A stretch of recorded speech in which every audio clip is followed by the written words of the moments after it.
With the oath-taking ceremony in Parliament over, the challenging coalition talks process has begun. It was not easy for the Republican People's Party, CHP, deputy to name Deniz Baykal, the party's former leader, as the party's candidate for the post of Parliament Speaker. His chances of nomination grew weaker because he met with President Recep Tayyip Erdoğan upon the latter's invitation following the June 7 general elections. According to the rumors floating around Ankara, which inevitably resurfaced in national newspapers, the CHP began to think of names other than Baykal to be the party's candidate for the parliamentary speaker's post. Baykal, who was preparing to preside over the parliamentary session on the day of the oath-taking ceremony, as the oldest member of the parliament, first held a serious meeting with CHP leader Kemal Kılıçdaroğlu. Following this meeting, Baykal's name began to be mentioned again by the CHP as the party's candidate for the esteemed post. He was the first candidate whose name was made public. The moment his name was made public, tongues wagged about his high election prospects. The Nationalist Movement Party, MHP, nominated Kemal Kılıçdaroğlu, and the People's Democratic Party, HDP, chose Mehmet Mir Denger Fırat, both of whom are experienced figures. The name of the Justice and Development Party, AK Party, candidate, Smit Yilmaz, was revealed on the last day of last week. Regardless of the fact that the process for the election of the Parliament Speaker is tied up with the coalition talks process, Baykal stands as the figure most likely to assume the post. First, the prospects of the AK party establishing a coalition government with the MHP and the HDP have been exhausted.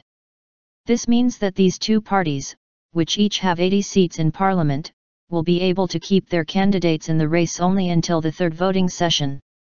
If a preliminary agreement has been made between the AK party and the CHP for a coalition government, this means they may have agreed on an AK party Prime Minister, CHP Parliament Speaker formula. Even if no such preliminary agreement was made between the two parties, it is more likely for Baykal than Yilmaz to be elected Parliament Speaker in the fourth voting session. Under normal circumstances, none of the candidates has any possibility of getting the required 367 votes to be elected in either of the first two voting sessions.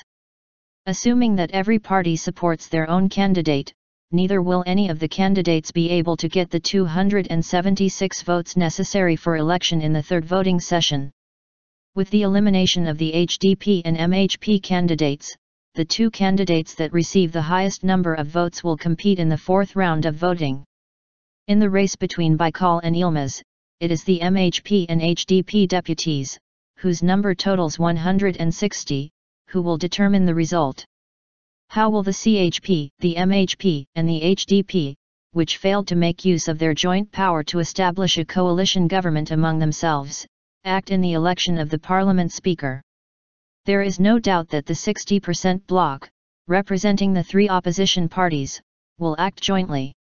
The MHP, which is determined not to take part in a coalition with the HDP, sees no problem in supporting the CHP candidate in the election of the Parliament Speaker.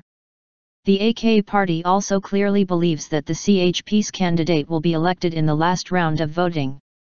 When announcing its own candidate, the party made it clear that its aim was designed more to honor the candidate than in expectation of an AK party victory.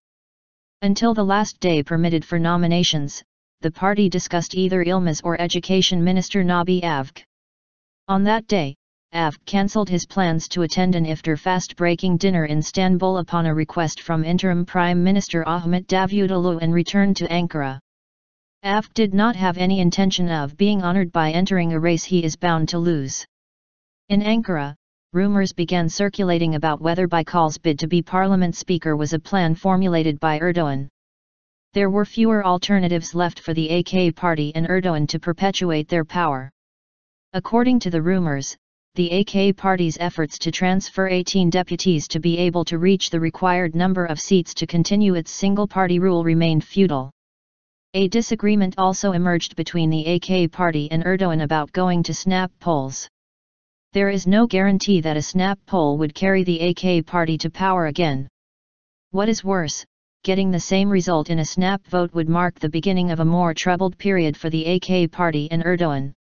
If the AK party is unable to get its candidate elected against the 60% bloc, a favor to Baykal may reduce the tension in parliament.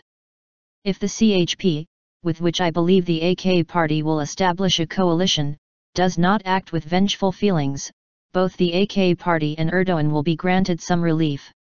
In my previous Café Capital, I wrote that the political parties had entered a heavy and tough period, which they had not previously experienced. Baykal's nomination makes that process a little easier to manage for now. In the event of Baykal becoming Parliament Speaker, some of the problems would be sidelined for a while, so long as there is not a metaphorical road accident in the AK party-CHP coalition.